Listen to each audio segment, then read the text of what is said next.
Culture Punch Studios, and welcome to your dose of culture. Before we get started, make sure you guys hit the like and subscribe button down at the bottom, and don't forget to turn on notifications to be notified for your next dose of culture. Now, could the Sennheiser MKE 400 shotgun microphone be the best on-camera microphone for vlogging? Let's take a closer look at the specs of this microphone before we can answer that question. Now, full disclosure, this is actually the second time that I've actually done this video. If you guys go ahead and go to the shorts on the channel, you guys will see the mistake I made. So please do not make the same mistake that I did, and I didn't frame it properly, and that's why I had to reshoot the video. I had a different scene. This is clearly a different scene than what you're going to see in that video, but I like the way it looks. So here we go. Now, also, before we get into the video, I just want to show you the product here. I want you guys to get a really good look at it, so that way as I'm describing it, you guys will be able to see, you guys will be able to understand exactly what I'm talking about. So right here, as you can see, is where the battery likes to hide right there, okay? You got your volume button. Let me see, you got your volume button in your headphone right there, so that way you can monitor your audio when you have your headphones connected. That is how you do the volume up, volume down. Over on this side, you have your power button, you have your high pass filter, and then you have your settings for your different kind of environments. That way, if you want the preamp at its low setting, at a normal setting, or at its highest setting, that is how you control it. And then, of course, if you can see from the front there, this is where you would connect your cable. And it is a screwable cable, and we'll talk about that here in a minute. But there's the microphone, and also notice there's a blimp right here. Notice the blimp that it comes with. A lot of different places you have to buy an external blimp. Not this one. And full disclosure, you guys are going to see that in this video, I do mention that I like to use the dead cat on my microphone. And I'm going to show you right now why that is. So it could just be my microphone that came this way, or it could be all microphones. But see how easily this pops off? And then you can kind of see in there where the shotgun mic is, or the shotgun mount is. In there you can see how the mic is mounted, but it is very loose. And I don't know if that's all or just mine, but that is why I keep mine on at all times. And see, it's wobbly. So maybe it's just mine, maybe it's not. Keep that in mind. As we go on in the video, I'm going to show you guys why I use the dead cat, all right? The MKE has a supercardioid pickup pattern with a sensitivity of -23 dB. It has a frequency range of 50 Hz to 20,000 Hz, a 3.5mm microphone connector that is screwable. It takes 3 AAA batteries that will last you about 100 hours, and it weighs in at about 93.5 grams. It also comes with a headphone jack to monitor your audio with an impedance of 16 to 32 ohms. So what comes in the box? As you can see, I no longer have mine, but of course you're going to get the microphone, you're going to get a locking TRS to TRS coiled cable, you're also going to get a locking TRRS to TRS coiled cable, and of course you're going to get the MZH 400 furry windscreen, a drawstring pouch that I have no idea where it is, as well as safety and quick guides that, again, I no longer have. Now, on Sennheiser's website, it describes the MKE 400 as a compact, highly directional on-camera shotgun microphone designed to isolate and enhance the audio of your video. The MKE 400 includes built-in wind protection and integrated shock absorption while offering even more features to ensure the best possible recording. Now, what that means is inside of the capsule, inside of this blimp, sits a microphone on an internal shock mount similar to that of the Rode VideoMic NTG. For those of you who may not know what a shock mount is or what the purpose of one is for, they exist simply to absorb any kind of rumble or handling noise of the microphone so that you don't hear it in your recording. These mounts are usually made up of some kind of rubber or have rubber integrated into the design. Rubber seems to do the trick, so while the microphone is suspended on the shock mount to protect from rumbling noise, the capsule works as a natural wind protector. That's this right here. So many of you may already be familiar with how dead cats work.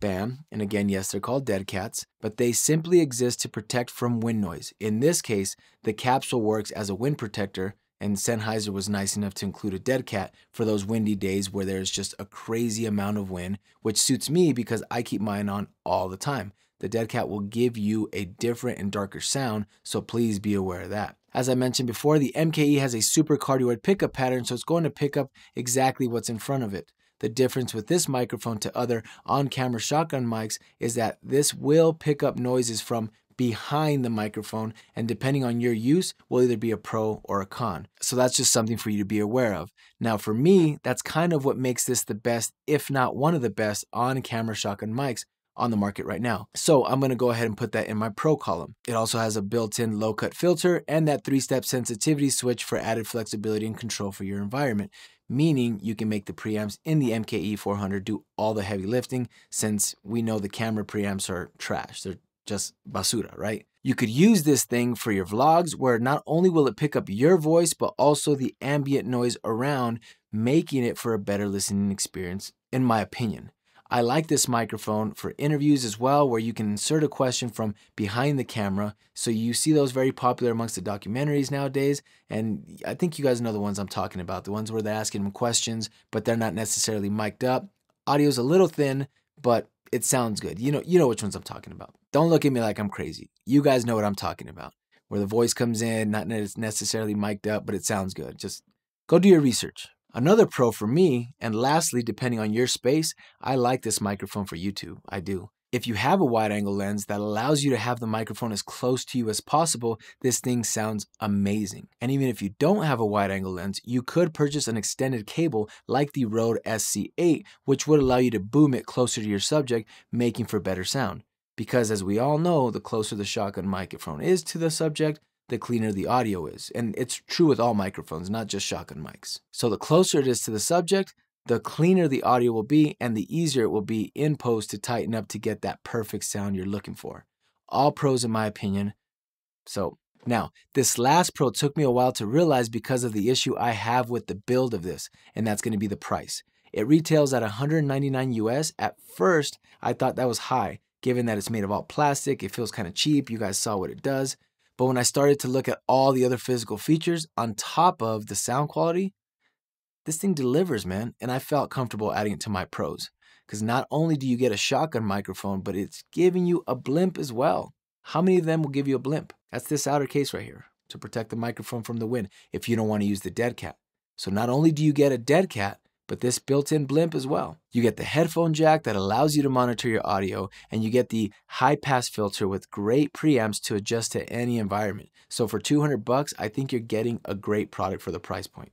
Now, let's take a look at some of the cons. If you're new to video and audio editing and don't particularly like background noise and find it too distracting, then trying to minimize those distractions in post will be a nightmare, and you should look elsewhere. It could also be difficult if, say, you like the background noise, but maybe want to bring it down a little bit more, make it a little more quiet, as to not take focus away from the main source of audio, which is the subject. Trying to bring those sounds down in post while keeping your subject's sound balanced will be too difficult for anyone new to audio editing. So best just pass on this microphone. And then another con is that if you're using this for YouTube and have a fan on in the background or are typing on a keyboard, this microphone will pick it up. And again, may be difficult to remove in post for you. So to recap, this can work well in a studio setting, but it really will depend on your individual studio setup. It's made of all plastic, so it does feel as though it could easily break or at the very least crack, so keep that in mind. But for those of you who are new to vlogging and want your viewers to get the best and full experience of what you are trying to capture, I think this microphone is perfect for that. It will capture your sound as well as the sound around you, making this microphone perfect for sound design in your video. Now that we got that all out of the way, let's get to the sound test. What you have been listening to this entire video has been my XLR Rode NTG1, and I have it on a boom arm just out of frame right there. So now let's go ahead and switch to the MKE 400 so you guys can get an idea of what that sounds like. All right, now you're listening to the MKE 400 from Sennheiser. I have it on the flat profile with the high pass filter off and the preamp at a normal setting. I believe the settings in the camera is at 11 for the volume. And here's the test. If a tree falls in the forest but no one is around to hear it, does it make a sound? Now I went ahead and engaged the high pass filter with the preamp set to normal settings, again around 11 on the camera, so you can hear what that sounds like. Here's the test. There are three kinds of people in this world: those who can count and those who can't. Now I'm back to the flat profile with the preamp at its normal setting again, with the volume in camera being at 11, but I'm going to test the preamp at the lowest setting, and here's the test. Now it's at its lowest setting with the volume on the camera being at a 26. I'm sure you can hear the background noise, but again, it's on a flat profile on the lowest preamp setting on the MKE 400, and here's the test. Everyone has the right to do stupid things, but you're abusing that privilege. Here's the same test, but with the high pass filter on. Everyone has the right to do stupid things, but you're abusing that privilege. Now back on the flat profile, but this time the preamp is at its highest setting on the MKE 400 with my settings in camera being at a 2, and here's the test. My granddad started walking a few miles a day when he was 60. Now he's 97 years old, and we have no clue where he is. Now here's going to be the same test, but with the high pass filter on. My granddad started walking a few miles a day when he was 60. Now he's 97 years old, and we have no clue where he is. And just for reference, again, this is the MKE 400 on its highest preamp setting with the settings in camera being at a 2. The only difference, as well as a flat profile, the only difference that I did on this is I went ahead and added that dead cat that I told you that I always keep on camera. And the reason why is because, as I showed you, it's to make sure that it keeps everything in place and it doesn't loosen. But again, I mentioned it could be darkening that sound, and here's the sound test. Everyone has the right to do stupid things, but you're abusing that privilege. In my opinion, I like to have this microphone to the flat profile with the preamp set to the highest setting with the dead cat on. This works best for my use. This allows for there to do all the heavy lifting. All the tests that were done were with the shotgun microphone on top of the camera that's sitting about 2 feet away from my mouth. So for reference, it's about 2 feet away from my mouth on top of the camera itself. So all those tests were performed that way. In my opinion, I like to have this microphone to the flat profile with the preamp set to the highest setting with the dead cat on top. This just works best for my use. This allows for the MKE to do all the heavy lifting and allows me to keep my preamps on my Sony a7 III at a 2, as I mentioned. So now that you heard it in a studio setting, let's take this outside so you can hear what it sounds like in a vlogging setting. Alright, so we're back. This is the lowest setting. I had to turn up the microphone preamp to the camera preamp to 27. I believe it only goes up to 30. So this is literally with the camera doing all the heavy lifting. The microphone is not doing much. I'm going to be quiet so you can hear all the noise. There's not a lot of surrounding noise, but there should be some hissing from the preamp of the camera.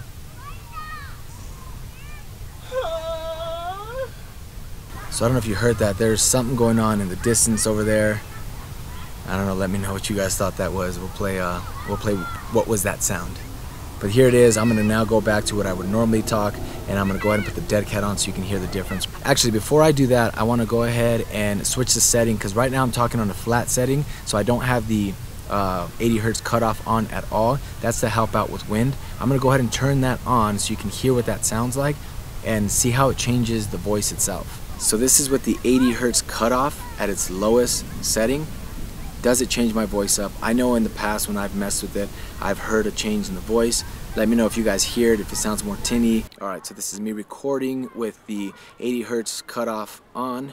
So it's cutting that out for the wind noise. It is back to the preamp of the camera at 9. This is on the normal setting, and this is what it sounds like. And this is going to be on its highest setting, back again with the camera preamp being at 1. The preamp of the mic doing all the heavy lifting with the 80 hertz cutoff on. So it gives an extra resistance to that noise. Without the dead cat, here's what it sounds like. Alright, the dead cat is now on the microphone itself. I have the 80 hertz filter off, I'm pretty sure. Yes, it's back to normal. I don't feel like you need it. It's really there as a umbrella if you need it to cut out the wind, if you don't mind it changing your voice a little bit. Dead cat is on. I don't feel as though you need to have the 80 hertz cutoff on, so, or the high pass filter, whatever you want to call it. So right now, this is without it on its highest setting. Here's what I think the optimal sound and settings should be for this microphone, but here's what that sounds like. I'm gonna go ahead and drop it now down to normal. All right, now we're back to the normal setting, just the regular setting of the microphone.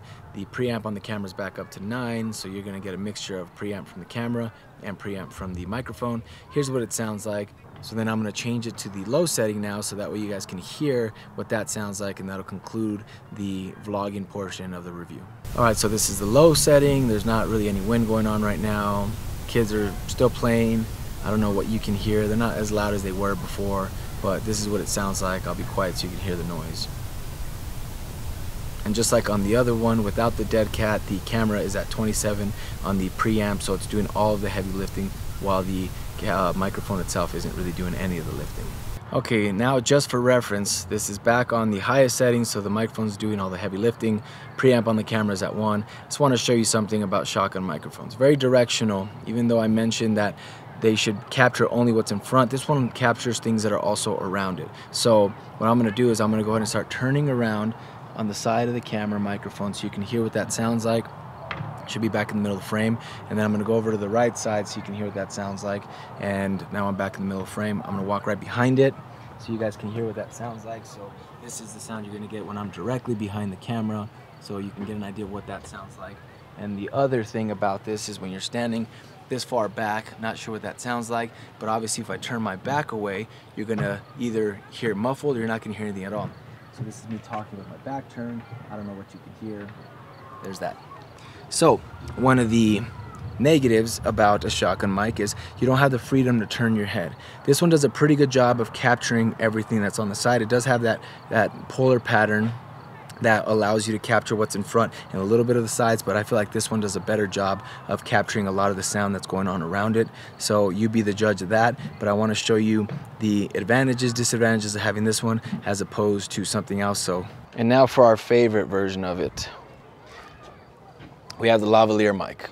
I'm sure it looks funny, but the reason why I wanted to show you this is because I want to show you the advantages of having something like this. This is the Rode Wireless Go 1, not the 2 version, but to me it still does great. The sound sounds great. I'm not going to do any editing. Remember, I'm just going to make sure everything is balanced out to maybe -16 LUFS, so that way you guys can hear the difference between them and everything's pretty balanced. And I don't want to change or alter my voice at all so you can hear it. But let me show you a big advantage that you have to this. Just like I did the test going back and forth, I'm going to move across and my voice is never going to change. I'm going to be on the side of the camera. I'm going to be about 10 feet away and you could still hear me properly. I'm turned around, all that good stuff, and you could still hear me. Now I'm going to walk right in front of the camera and I'm still sounding great. And the reason why I'm still sounding great is because the wireless lav mic is on me, and this thing, if I'm not mistaken, goes 150 to 200 feet where it can capture you. So now, as I mentioned earlier, I wanted to show you guys why I keep my dead cat on at all times. So you guys saw how loose it was before, right? Here it is right here. Wait for it to focus. When I have it on, this thing does not move. This thing ain't going anywhere. That's why I keep the dead cat on at all times, but as I mentioned earlier in the video, it will darken your sound, so keep that in mind. So there you have it. If you have any questions or you feel I left something out, feel free to leave me a comment down below, and thank you to everyone who stayed till the end of the video. And as always, go check out my podcast for more in-depth content. That's the Culture Punch Podcast. And of course, we are on every platform you listen to podcasts. So until next time, peace. One man on a mission looking to find who stole his gonads. He is little. Where am I now?